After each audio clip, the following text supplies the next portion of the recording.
Bom dia! Hoje nós vamos apresentar o exame físico. Então, Potter traz para a gente que a investigação do corpo do paciente, determina o seu estado de saúde.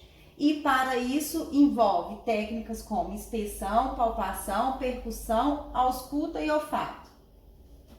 O exame físico completo inclui do paciente peso, altura, sinais vitais e o exame encéfalo-caudal ou podal. E faz parte da função do enfermeiro realizá-lo durante a sistematização da assistência, trazido para a gente na SAI, terceira edição de 2019.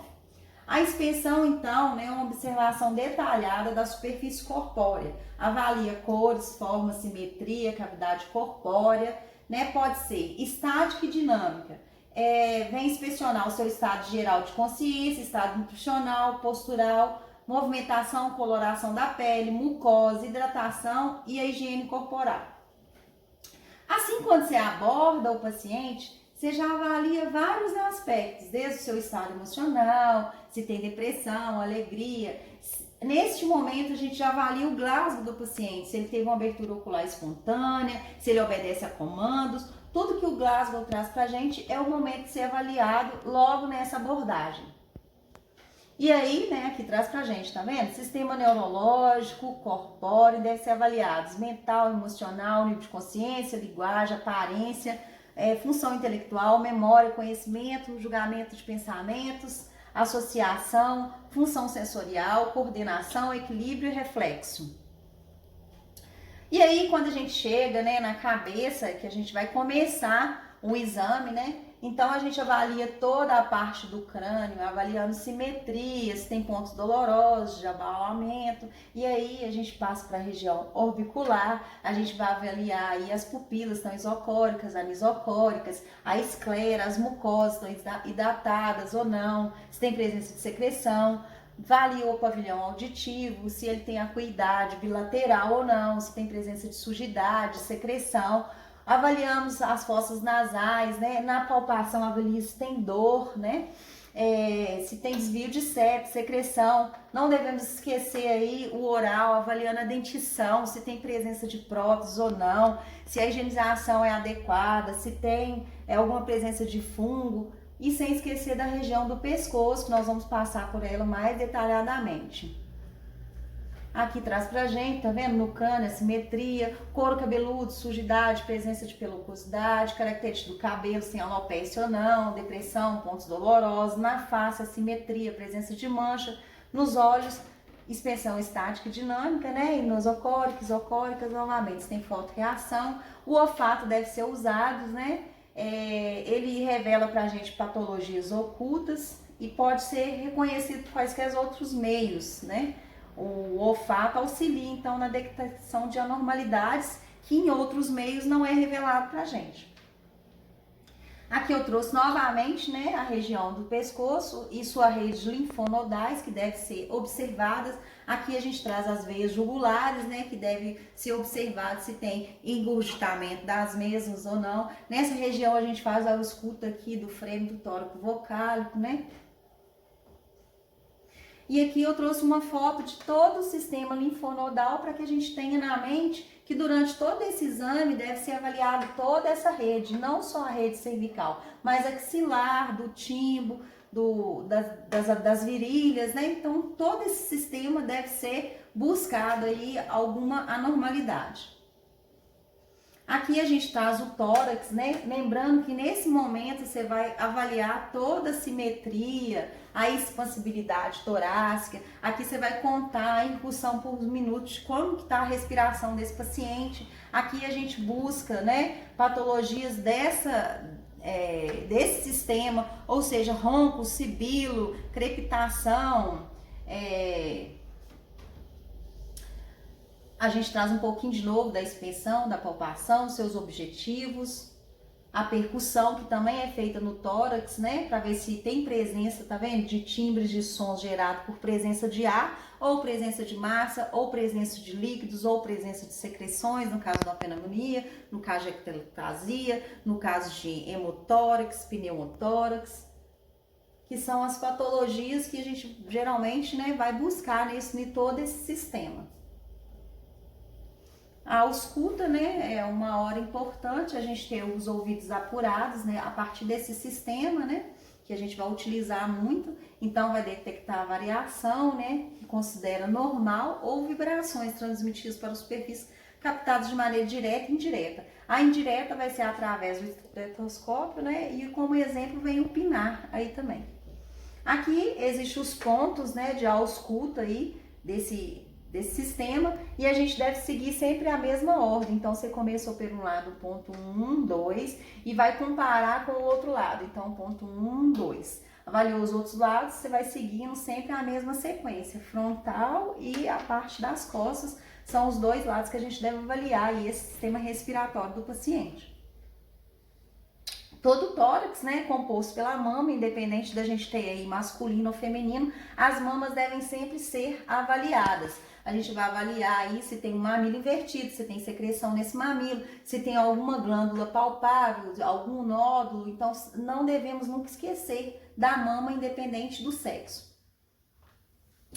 Aqui, logo depois da área respiratória, a gente já no tórax, nós vamos fazer a ausculta cardíaca, vamos passar para o sistema cardiovascular. E a gente traz, né, os pontos de auscultas. Então, a gente traz aí o ponto aórtico, que vai ser no segundo espaço intercostal à direita, o pulmonar, né, segundo espaço intercostal à esquerda, todos dois bem próximos do externo. Aqui a gente vem no foco acessório, entre o terceiro e o quarto espaço intercostal, um pouquinho acima, né, aí do tricúspide, e por último no quinto espaço intercostal, o mitral.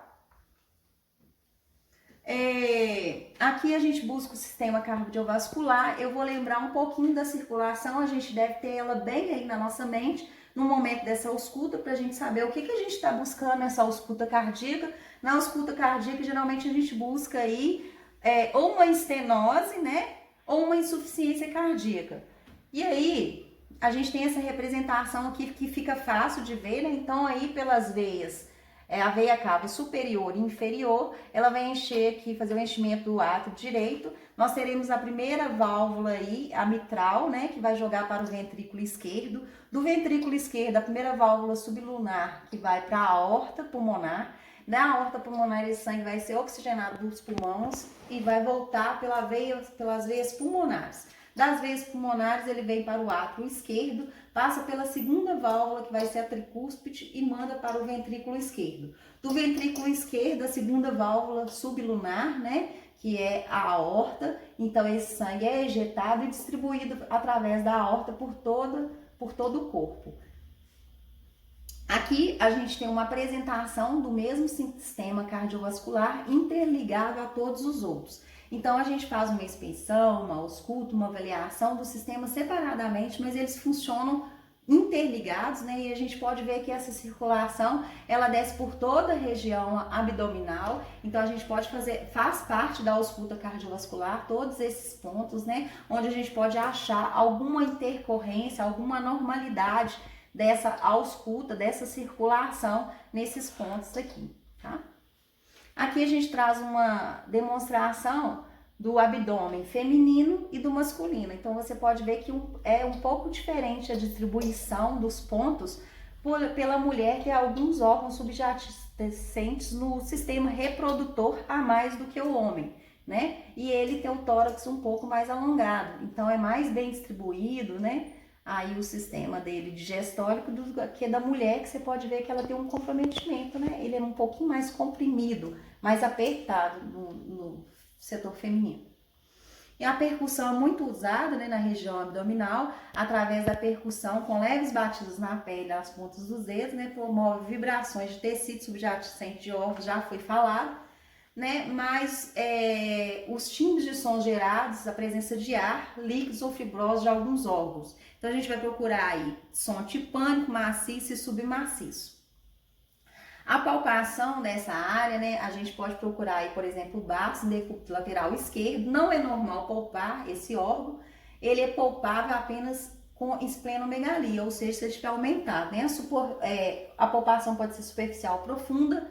Manobras de compressão e descompressão brusca, vai trazer pra gente os testes aí de Bloomberg ou de Jordani positivo, que a gente faz para buscar aí apendicite ou alguma patologia do acometimento renal no Bloomberg, no Jordani positivo. Aqui é a divisão dos quadrantes, né, do abdômen, dividido em 4, que vai ser quadrante superior direito, inferior direito, superior esquerdo e inferior esquerdo. Mas a gente deve dividir em 9 quadrantes, trazendo o hipocôndrio direito, epigástrico, hipocôndrio esquerdo, flanco direito, mesogástrico, flanco esquerdo, fossa ilíaca direita, hipogástrico e fossa ilíaca esquerda. Aqui é uma demonstração, né, do sistema abdominal aí completo, né? Aqui a gente tem o fígado, o estômago. Então, quando a gente fizer essa avaliação, é uma noção que a gente deve ter na mente do que a gente está palpando e do que a gente busca e espera encontrar de toda essa região. Aqui um pedacinho do sistema reprodutor. Aí a gente vem com a genitália feminina e masculina. Na inspeção e palpação, a gente deve buscar as características do pelo, presença de cetoparasitas, alteração do períneo até a região anal, simetria dos lábios grandes e pequenos, observação do clitóris, tamanho e formato do meato uretral, glândulas de Bartoni e secreções. No masculino, né, a mesma coisa, então pelos observando espessura, distribuição e presença de ectoparasitas também. Aqui a gente traz, né, os dois sistemas, o masculino e o feminino, para a gente comparar, né, ver as diferenças, né, que trazem para a gente. E logo depois a gente vai passar aí para os membros inferiores, após a avaliação de todos os outros sistemas, sem nos esquecermos, né, do sistema tegumentar, que a gente vai avaliar essa pele, se ela está hidratada, com boa higienização, se apresenta para a gente algum aspecto de reação alérgica ou fúngica. Devemos observar aí variações de varizes, panturrilha está livre ou não, né, se tem alguma presença de punção venosa ou não, unifemoral, se tiver algum dispositivo, né, é obrigação, é papel do enfermeiro observar os sinais flogísticos e fazer anotação, registro de todas essas observações. Então é isso aí, um bom dia, eu espero ter contribuído, né, para o ensinamento, para o ganho intelectual de cada um de vocês. Um carinhoso abraço, fica a dica.